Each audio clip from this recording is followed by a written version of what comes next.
Outside, the village ground cracked like a dry web under the relentless sun. The heat didn't just sit in the air. It pressed against the walls, turning the room into a furnace. Miku sat by the window, his pencil scratching against paper as he shaded a single, perfect drawing of a raindrop. It was the only water he had seen for weeks. He leaned back, wiped a bead of sweat from his forehead, and shifted his weight. Then, it happened. A sharp, rhythmic whoosh-whoosh cut through the heavy silence of the house. It was too light, too fast, and entirely out of place. Miku spun around, his chair scraping hard against the floorboards. He froze. Perched atop the dark wardrobe, a tiny, fluffy white cloud sat pulsing with a soft, internal luminescence. It didn't belong in the dust of the room. He stood up slowly, his breath hitching, and reached out a trembling hand. As his fingers brushed the soft, cool surface, the cloud gave a high-pitched, surprised squeak. It didn't drift away. Instead, it dove straight into his lap, curling into a dense ball of mist. Miku whispered Tulu as he felt the coolness seep through his palms. The room felt different. The heat was still there, but the impossible had arrived. Miku sat frozen, watching the mass of white fluff vibrate against his knees. Tulu felt like morning fog caught in a net, cool and strangely solid. Miku reached for a blanket to hide the anomaly, but as he pulled the fabric over the cloud, a low rumble vibrated through the floorboards. Tulu shivered. A sudden, sharp sneeze erupted from the center of the mist. Instantly, the air in the room grew heavy and damp. Large droplets began to fall from the ceiling, hitting the wooden floor with a rhythmic tapping sound. Miku scrambled back, but the rain intensified. It wasn't a gentle mist, it was a focused, miniature storm. His favorite books, stacked neatly on the desk, were the first to catch the downpour. Paper pages curled instantly, turning limp and dark as they absorbed the deluge. Miku lunged forward, trying to shield the volumes with his arms, but his efforts only spread the water further across the desk. The room smelled of wet dust and old paper. Tulu puffed up, looking satisfied, as water pooled around the legs of the table.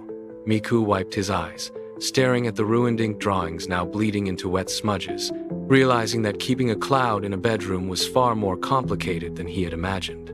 The heavy thud of boots approached the door. Miku panicked. He grabbed the nearest thing, a linen pillowcase, and scooped Tulu inside before the cloud could drift away. He twisted the end shut, muffling the high-pitched squeaks.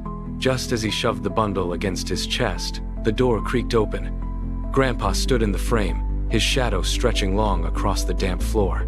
He paused, sniffing the air, his brow furrowing at the unexpected scent of ozone. Miku held his breath, his heart hammering against his ribs. The pillowcase in his arms began to vibrate. Beneath the fabric, sharp, rhythmic flashes of light sparked, illuminating the room in strobing pulses of blue and white. Grandpa stopped, adjusted his glasses, and peered toward the source of the glow. Miku stepped back, turning sharply so the pillow remained hidden behind his back. The fabric pulled taut as Tulu pulsed, the lightning biting against the cotton. Grandpa lingered, his eyes scanning the room for the source of the strange light. But Miku stood rigid, forcing a tight smile and staring at the floor, praying the static would stop before the secret was revealed. The danger passed, but the cost remained. In the quiet days that followed, the room felt stagnant. Tulu no longer bounced against the ceiling or sparked with restless energy. Instead, he drifted listlessly near the floorboards. His vibrant, snow-white edges began to fray, thinning out into wisps of translucent vapor. Miku watched, helpless, as the brilliant glow faded into a dull, leaden gray. The cloud grew heavy. He no longer squeaked when touched, but instead emitted a low, hollow sound, like air escaping a punctured tire. Miku tried to offer him water, and even held him near the window to catch the morning sun. But the brightness only seemed to make the grayness more pronounced. Tulu slumped against the wooden floor, his form losing cohesion, trailing ragged tendrils of mist across the dust. Miku reached out to scoop him up, but his fingers passed through cold, damp air where solid fluff used to be. The cloud was losing his hold on existence. Every breath Miku took in the small room felt tight and strained. He realized then that the village heat was not just uncomfortable, it was lethal. Tulu was slowly dissolving, and the silence in the room became a heavy, suffocating weight that Miku could no longer ignore. Miku did not wait. He scooped up the limp, gray mass, feeling the cold dampness seep into his palms. He moved quickly to the kitchen, where Grandpa sat hunched over a map. Miku dropped the cloud onto the table. Tulu did not bounce. He simply lay there, a smear of lifeless vapor. Grandpa looked up, his expression hardening as he reached out. He pressed a calloused finger into the center of the mist. He did not pull back. He watched the gray threads coil around his skin, then looked at Miku with eyes that held no room for comfort. "He belongs to the sky, Miku," Grandpa said. His voice was flat, devoid of doubt. "His family is searching for him. If he stays here, he will vanish." The words hit the room with the force of a physical blow. Miku looked at his hands, still stained by the cooling mist. The reality was clear.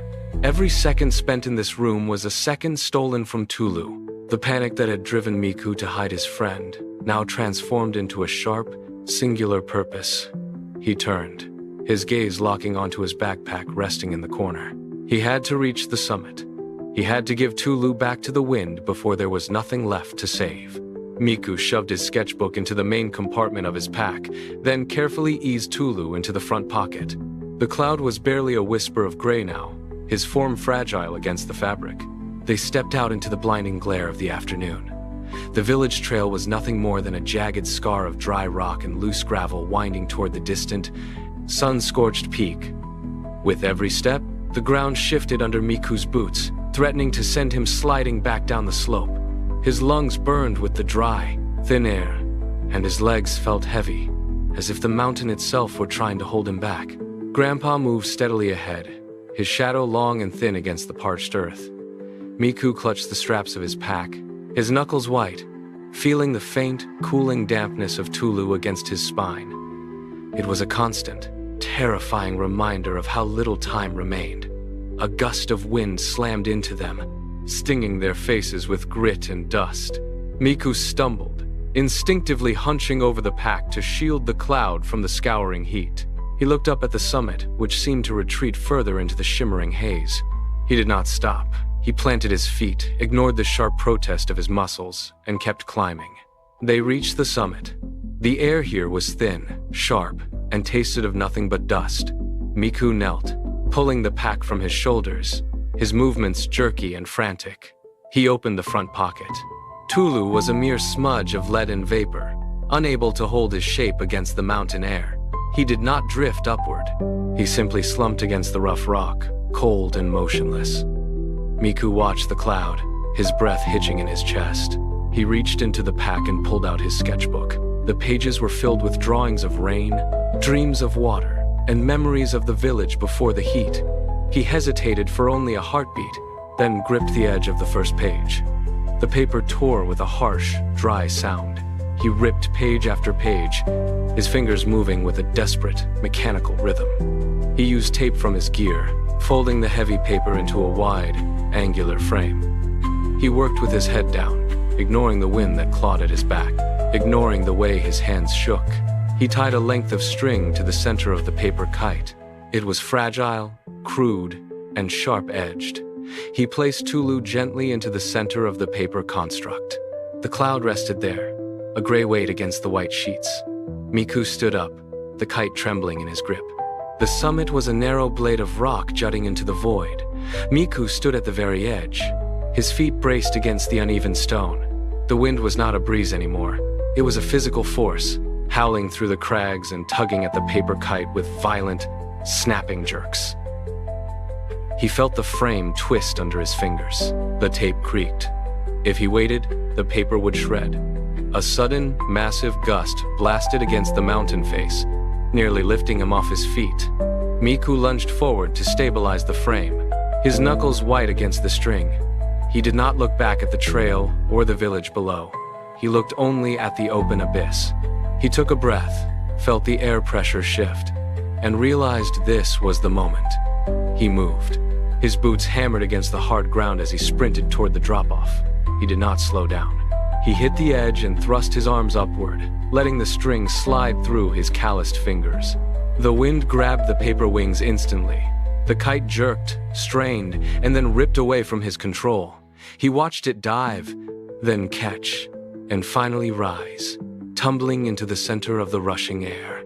He leaned out over the drop, arms outstretched, following the white shape as it climbed into the dark, swirling currents of the sky. The paper kite spiraled higher, caught in a thermal that pulled it toward the heart of the storm. Miku squinted against the stinging grit of the wind. Above him, the gray smudge began to pulse. It shed the paper frame like a husk, expanding rapidly. Within seconds, it had transformed into a brilliant, luminous white mass that outshone the dark clouds surrounding it. It grew, stretching out until it filled the horizon. Miku gripped the edge of a rock, his body shuddering as the air pressure dropped. The cloud paused in its ascent. A small, misty protrusion extended from the main body, waving back toward the mountain peak. It was a silent, final gesture. Miku reached out with one hand, his fingers grasping at empty air. Then, the cloud surged forward, merging seamlessly into the massive, dark bank of the storm. The sky seemed to hold its breath for a heartbeat. Then, it broke. A deep, guttural rumble of thunder erupted directly overhead, so powerful it vibrated through the soles of his boots and rattled his very bones. The sound was not just noise, it was a physical blow that shook the mountain to its foundation. The light in the sky flickered, and the air turned heavy with the scent of ozone and impending rain. The first drop hit the dry, cracked earth with the force of a stone. It left a dark, cratered mark in the dust. Then another hit, and another, until the sky opened completely. Rain hammered against the mountain peak, turning the parched ground into thick, dark mud. Miku did not seek shelter. He stood perfectly still as the water soaked through his skin, cooling the heat that had clung to him for months. He watched the water run in rivulets down the rocky slope, gathering into small, rushing streams that headed toward the valley. Below, the brown fields began to darken. The dry, brittle stalks of the crops bowed under the weight of the downpour, then started to shift, the color bleeding from dusty tan to a deep, vibrant green. The air lost its metallic bite, replaced by the scent of wet stone and rising life. Miku wiped the water from his eyes. He looked up into the deluge, his breathing steady, listening to the roar of the water as it washed over the village. The drought was broken. The earth was drinking. He turned slowly, his boots sinking into the soft, wet ground, and began the long descent back to a home that was no longer dying.